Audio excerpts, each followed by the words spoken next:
Chapter 9 Spelling Counts. We climbed back onto the bus. Mrs. Bacon sat in the first row by herself. A few minutes later, I heard strange sounds coming from her seat. That's when I realized she was crying. I didn't think Mrs. Bacon was faking. We all went to the front of the bus to give her hugs and tissues. That's what you do when somebody's crying. What's the matter, Mrs. Bacon asked Emily. Mrs. Bacon wiped her face. I'm a big failure, she whimpered. The recital next week is going to be a disaster. I don't know what to do. You kids aren't ready. I only have a half an hour a week to teach you how to play all the songs. It's not enough time.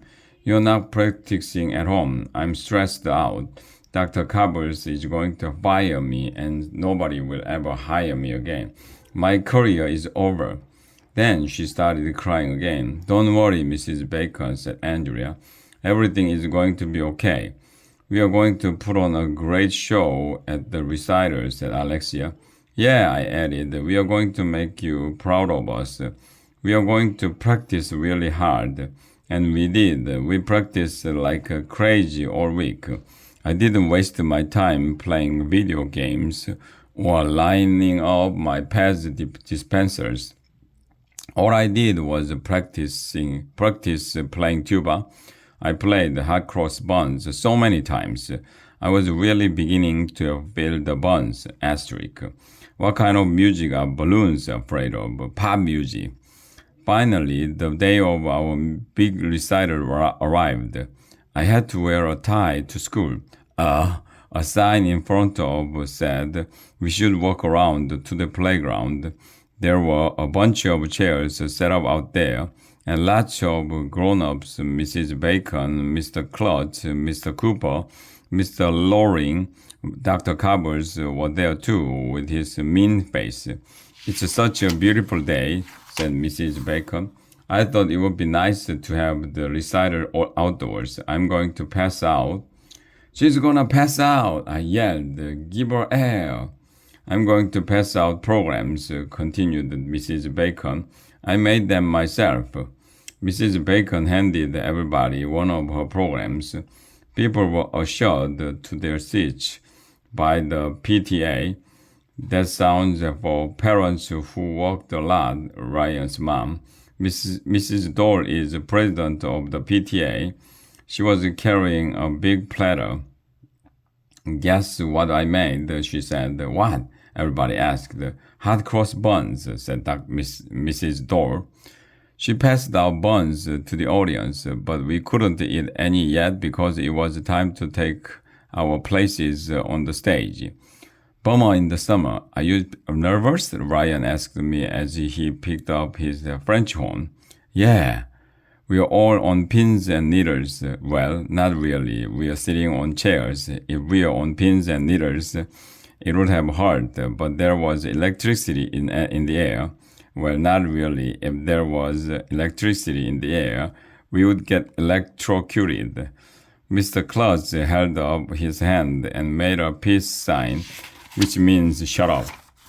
Welcome to the third grade recital, he announced. The students have been working very hard on their music, and they're excited to play for you today. Ready, kids? Mrs. Bacon raised her chopstick, and we played hot cross buns. It was great. After that, we played Mary Had a Little Lamb. It was awesome. We didn't miss a note. The parents were all smiling and clapping for us. It was the greatest day of my life. We took a minute to empty our speed valves. It was time to play the Itchy Bitchy Spider. That's when the weirdest thing in the history of the world happened. I heard a noise in the distance. Do you hear something? I whispered to Neil. Yeah, what is it? He whispered back. Beats me, I whispered. The noise was getting louder and closer. What is that annoying sound? Asked Mrs. Bacon. Look, up in the sky, shouted Ryan. I looked up. It's a bird, shouted Michael. No, it's a bunch of birds, shouted Alexia. And that's when I realized it was the geese. They were coming back. There were dozens of them flying in the big V shape, honking and squawking like crazy. They're heading this way, shouted Andrea. She was right. The birds were coming right at us. I saw it with my own eyes. Well, it would be pretty hard to see something with somebody else's eyes. We've got to do something, I shouted Emily. Help, somebody screamed. The geese are attacking, I shouted. No, they are not. They are not, shouted Andrea. That's their mating call. They must have heard us playing and they fell in love with our instruments. Run for your lives, shouted Neil.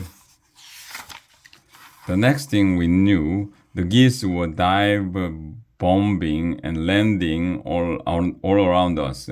A bird pooped on my flute, shouting Emily. Help, I shouted. I think a goose is in love with my tuba. The geese are eating my hot cross buns, shouted Mrs. Dole. Protect the buns. Mrs. Dole was out of control. Everybody was yelling and screaming and hooting and hollering and freaking out. Emily slipped on some speed and fell off the stage. Parents were jumping off their chairs. It was ridiculous. Mr. Klutz hollered for us to get into the school right away. After everyone was safely inside, Dr. Covers slammed the door so the geese couldn't follow us. He looked really mad. That's the last straw, he shouted at Mrs. Bacon. You're fired!